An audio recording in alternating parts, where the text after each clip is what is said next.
Hello bachcho, let's read this question. The question says in SN2 reaction, if we double the concentration of reactant and nucleophile, the rate of SN2 reaction increases by option A is 2 times, option B is 4 times, option C is 8 times and option D is no change. बच्चों इस question में कहा गया है कि अगर हमारे पास कोई SN2 रिएक्शन हो रही है और उसके अंदर हम अपने रिएक्टेंट की कंसंट्रेशन को भी डबल कर दें और न्यूक्लियोफाइल की कंसंट्रेशन को भी डबल कर दें तो हमारे पास रेट के अंदर क्या चेंज देखने को मिलेगा, क्या रेट कितना बढ़ जाएगा, हमें बताना है। तो फर्स्ट ऑफ ऑल बात करते हैं इस क्वेश्चन में हमारे की कंसेप्ट के बारे में। की कंसेप्ट क्या होगा बच्चों, अगर मैं रेट बताना चाहूँ तो रेट का फॉर्मूला होता है के इन टू हमारे पास जो हमारा रिएक्टेंट है, रिएक्टेंट की कंसंट्रेशन और हमारे पास जो न्यूक्लियोफाइल है उसकी कंसंट्रेशन। ये हमारे पास क्या फॉर्मूला होता है, रेट का फॉर्मूला होता है, रेट ऑफ रिएक्शन का फॉर्मूला होता है फॉर SN2 रिएक्शन। किसके लिए, फॉर SN2 रिएक्शन। ये फॉर्मूला हमें पता होना चाहिए कि हमारे पास ये क्यों होता है। ये हमारी जो SN2 रिएक्शंस होती हैं ये सेकंड ऑर्डर रिएक्शंस होती हैं। तो यहाँ हमारे पास ओवरऑल ऑर्डर क्या होता है, 2 होता है। हमारे पास रिएक्टेंट के रिस्पेक्ट में भी ऑर्डर 1, न्यूक्लियोफाइल के रिस्पेक्ट में भी ऑर्डर 1। तो ओवरऑल ऑर्डर लिखते हैं इसके लिए। अगर मैं ओवरऑल ऑर्डर लिखना चाहूंगा तो 1+1 इसके इक्वल आ जाता है, 2 के इक्वल आता है। समझते हैं इसके अंदर होती कैसे रिएक्शन।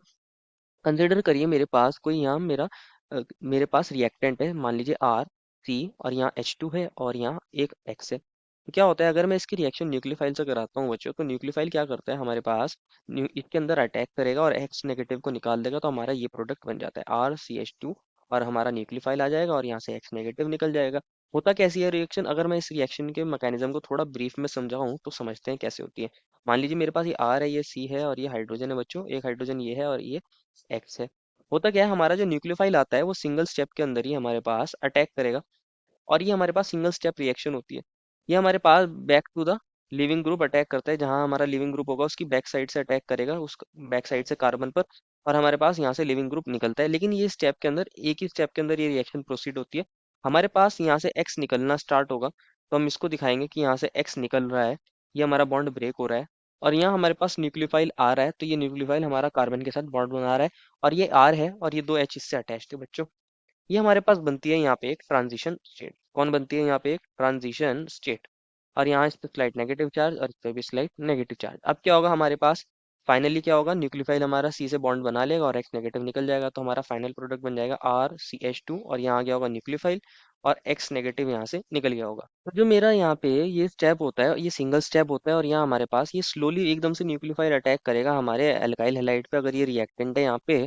और ओवरऑल मेरा यहाँ क्या होगा, प्रोडक्ट बन जाएगा थ्रू ट्रांजिशन स्टेट। ये ओवरऑल सिंगल स्टेप होता है और हमारे पास और एक ही स्टेप के अंदर हमारा न्यूक्लियोफाइल रिएक्टेंट के ऊपर अटैक कर रहा है। रेट का हमारा फॉर्मूला होता है वो न्यूक्लियोफाइल पर भी डिपेंड करता है और हमारे कंसंट्रेशन ऑफ रिएक्टेंट पर भी डिपेंड करता है। मान लीजिए मेरे पास स्टार्टिंग में रेट R1 था, मान लीजिए स्टार्टिंग में रेट मेरे पास R1 था और उस टाइम मेरे पास क्या फॉर्मूला था रेट का, रेट इक्वल टू यहाँ रिएक्टेंट लिख देता हूँ और मेरा न्यूक्लियोफाइल लिख देता हूँ। दोनों के रिस्पेक्ट में दोनों ही कंसंट्रेशन पर डिपेंड कर रहा होगा मेरा रेट।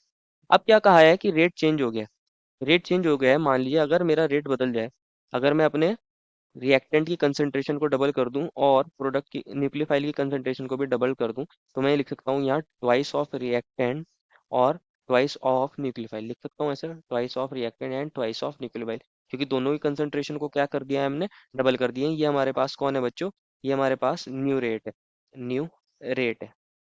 अगर आप इसके अंदर देखोगे तो मैं इसको ऐसे लिख सकता हूँ के और 2 बाहर निकाल दूं रिएक्टेंट से भी और 2 बाहर निकाल दूं न्यूक्लियोफाइल से भी, तो 2 × 2 4 आ जाएगा ये, 4 के, और ये बनेगा reactant into concentration of nucleophile.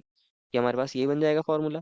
तो अगर आप इस R2 को देखोगे तो ये बन जाएगा हमारे पास के रिएक्टेंट एंड इनटू न्यूक्लियोफाइल क्या था बच्चों, ये हमारे पास R1 था, तो हमारे पास 4R1 आ जाएगा। दैट मीन्स न्यू रेट जो है वो हमारे पुराने रेट के 4 टाइम्स हो गया है। तो हमारा ऑप्शन जो बी था 4 टाइम्स वो सही होगा, बाकी ऑप्शन गलत हो जाएंगे। देखो final answer is option number B. I hope you understood it well and best of luck.